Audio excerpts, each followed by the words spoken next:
Time now for Focus. In Western schools, where education is separated from religious morality, a student could become a terrorist. The words of the principal of a school in India funded by Hindu nationalists. Their influence has grown since Prime Minister Narendra Modi came to power. His party, the BJP, rewriting school books to the disadvantage of minorities. Shreya Banerjee reports. It's test day for these school students. The test, with 100 questions on Indian culture, is the first of its kind. It's been organized by India's ruling Hindu nationalist party, the BJP. It's not part of the curriculum, at least for now. We Indians are moving further away from our heritage. That's why we have this test, so that we can build a prosperous nation. This man is a BJP party worker, not a teacher. Around 1 million students in the northern Indian state of Uttar Pradesh are taking this test. The questions are mainly on Hinduism. Where is the only temple of the Hindu god Brahma? When did the Hindu calendar begin? No other religion is mentioned. No mention, for example, of the 300 million Indian Muslims. But the students find nothing amiss. The test is focused on India, Indian poets, Indian movements, wars. We learn about our president, our prime minister, their programs and policies. Whatever we study enters our mind and increases our knowledge so that we can succeed in life. The test organizers are open about their intentions. They want to rewrite history. Whatever we have learnt from British and Muslim emperors should be removed, and it will be removed. The previous governments did not care about the nation. It is time for our government to put the right heroes in the syllabus. An Indian newspaper recently reported that certain textbooks had erased all mention of India's first Prime Minister, Jawaharlal Nehru. Nehru was a member of the Congress party, a major rival of the ruling BJP. That's not the only change, says this historian. Their purpose of coming to power is not power itself, but power to be used for an ideological end, to make India into a Hindu Rashtra. They successfully changed a very large number of history and other social science textbooks. It is a very distorted vision of the past, a wrong vision of the past, a wrong understanding of the past, which they are trying to impose on the present. The education system is a very important means of changing the mindset of society, particularly the young. RSS has always tried to catch them young. The RSS was founded in the 1930s in India. The Hindu paramilitary organization is very vocal about its anti-minority stance. And the Indian Prime Minister Narendra Modi is one of its members. The group is looking to erase centuries of Muslim presence in India. Symbols of that time are still very visible in the country. This is a school fully funded by the Hindu nationalists. The RSS says there are at least 12,000 of these in India, with 3.5 million students. Every morning, the children begin their day with a prayer.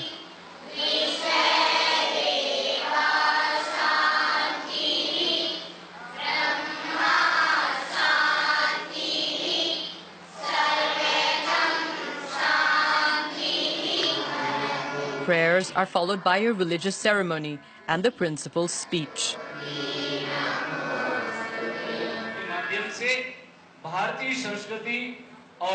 The students do the same exercises every day.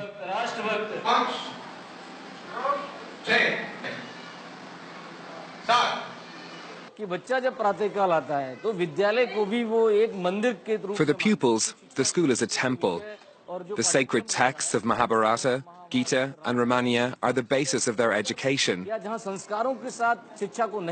In Western schools, where education is separated from religious morality, a student could become a terrorist.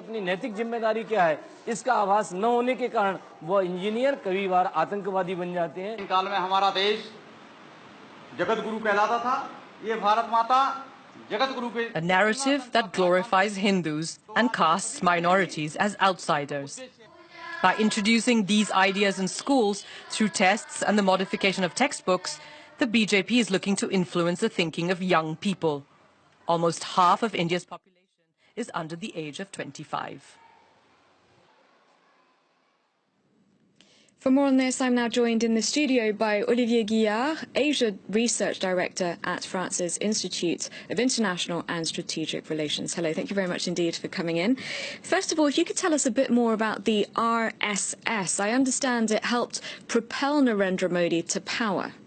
Absolutely. Let's say that this is a kind of a sister ship from the current political party that is in power for the last 3 years in India. It's a kind of movement that is between culture, sports, ideology. It's something that is supposed to be closer to the rightist side of the political spectrum in India than to the left, obviously. And this is a kind of pretty large organization. It's not supposed to be, it's a place for each and every Indian, but still the mainly pillars of this organization is mainly based on Hinduism and Hindu philosophy. And this is not a secret organization. It's a pretty large. You can, when you are lucky enough to visit regularly this country, you find pretty large places where you see guys training, young guys training. Any idea of the numbers? They are by millions, yeah, they definitely. But once again, it's not a secret organization. It's pretty.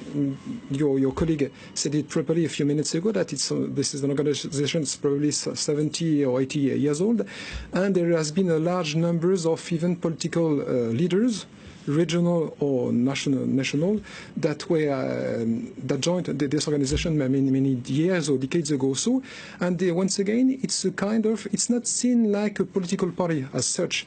But this is a kind of internship preparing guys to join the right side of the political spectrum or the Hindu society in an Indian nation.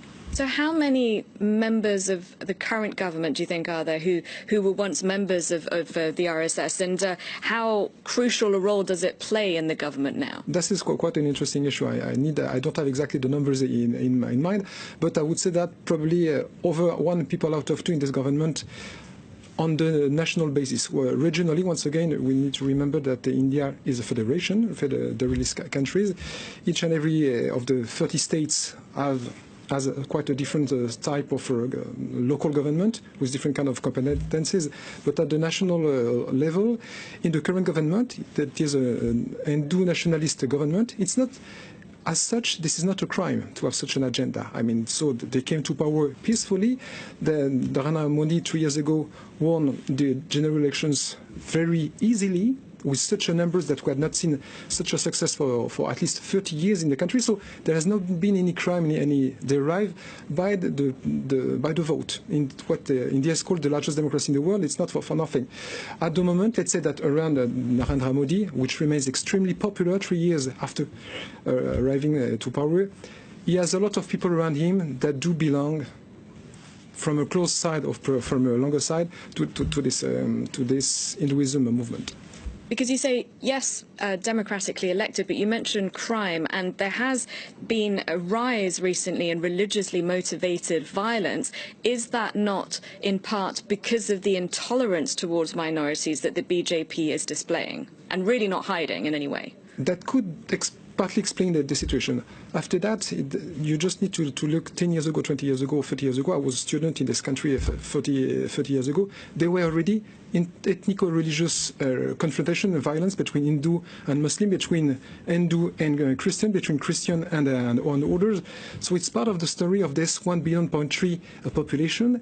And to be really frank, there has not been the numbers that have not been multiplied by 2, 3, or 6. No, there is a sort of slight trend to see more ethno-religious violence. It's not about crime, it's about confrontations. But once again, it's part of the story of the modern India. What about dissent, though, cracking down on dissent? Recently there was a high-profile journalist who was killed, and she was a critic of Hindu nationalism. Is that not something that is peculiar to recent times and the atmosphere at the moment in India? I don't believe so. I mean, if this is based only on one fact, it's not enough. It's not a scientific perspective. Just think about something. Mahatma Gandhi, the philosopher behind the modern vision of India, was killed by an Hindu fundamentalist. So it was 70 years ago. So I have not seen in this country that has probably one of the largest and freest press situation in the world, I have not seen such a huge tsunami or surge of such crime. It's a sad story, but still, we cannot say that the situation today is so complicated in India for the journalists. It's not the case. It's probably one of the freest press in the whole Asian region. So the wider population still very much supports Narendra Modi? Definitely, yeah. All right. Thank you very much indeed. We'll have to leave it there, Olivier Guillard. Thank you for your time. Thank you for watching. I'll be back at the top of the hour with a full news roundup.